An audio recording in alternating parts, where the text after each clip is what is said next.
Prendre soin de ses os, c'est une démarche fondamentale pour conserver sa mobilité et son autonomie au fil des ans. Aujourd'hui, on va s'intéresser à un nutriment clé, pas toujours très connu, mais qui joue un rôle vraiment important dans la solidité de notre squelette. On a souvent tendance à penser qu'il suffit de consommer du calcium pour garantir des os solides. Mais en réalité, les choses sont un peu plus subtiles que ça.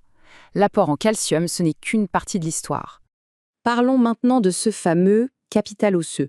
Le préserver, c'est un véritable défi, surtout parce que certains facteurs peuvent le fragiliser de manière complètement silencieuse, sans qu'on s'en rende compte. Plusieurs éléments de notre quotidien peuvent justement être à l'origine de ce déficit invisible. On parle par exemple du mode de vie moderne, de certains régimes alimentaires spécifiques ou encore d'un déséquilibre de la flore intestinale. Tout ça peut diminuer la production d'une vitamine essentielle pour la solidité des os. Et c'est là que se situe tout l'enjeu. Consommer du calcium, c'est bien, mais il faut absolument s'assurer qu'il arrive à la bonne destination. S'il n'est pas bien orienté, non seulement ce minéral ne peut pas renforcer les os, mais il risque en plus de s'accumuler là où il ne devrait pas. Alors, comment faire en sorte que le calcium aille au bon endroit? Eh bien, c'est là qu'intervient une vitamine bien particulière qui va jouer le rôle de guide, la vitamine K2.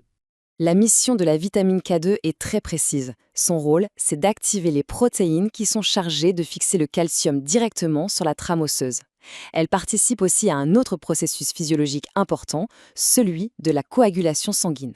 Pour bien comprendre son fonctionnement, on peut l'imaginer comme un véritable GPS.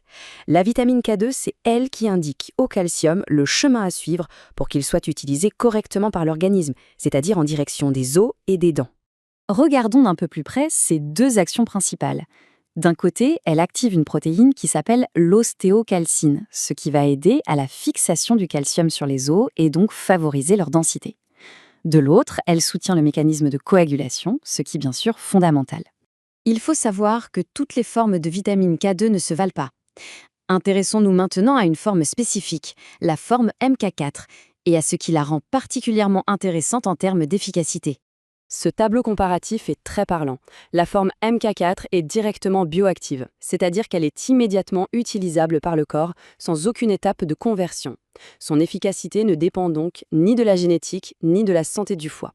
C'est une différence majeure avec la forme MK7 qui, elle, a besoin d'être transformée par l'organisme pour devenir active. Le bénéfice de ce choix technique, c'est donc une assimilation à la fois rapide et complète. C'est une solution particulièrement bien adaptée, y compris pour les organismes qui peuvent être plus exigeants ou fatigués. Mais attention, la forme de la vitamine, ce n'est pas le seul point à considérer. La qualité globale du produit est tout aussi déterminante. Voyons par exemple quels autres choix de formulation peuvent garantir une pureté et une efficacité optimales. On n'y pense pas toujours, mais même le choix de la gélule a son importance. Les gélules en pullulant, par exemple, sont obtenues par fermentation de tapioca. Elles sont donc naturelles et digestibles. À l'inverse, les gélules HPMC, même si elles sont présentées comme végétales, sont fabriquées à partir de cellulose de bois et peuvent contenir des résidus liés à leur processus de fabrication. Enfin, plusieurs garanties de qualité sont à rechercher. Une fabrication qui respecte les bonnes pratiques de fabrication, ou BPF, qui sont des normes très strictes, est un excellent indicateur. L'absence d'OGM et de traitement par irradiation, ainsi qu'un emballage d'origine végétale, sont aussi de vrais gages de qualité.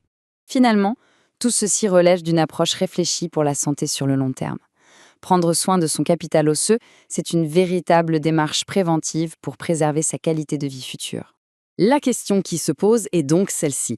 Adopter dès maintenant une stratégie proactive pour sa santé osseuse, c'est tout simplement investir dans sa mobilité et sa sérénité pour les nombreuses années à venir.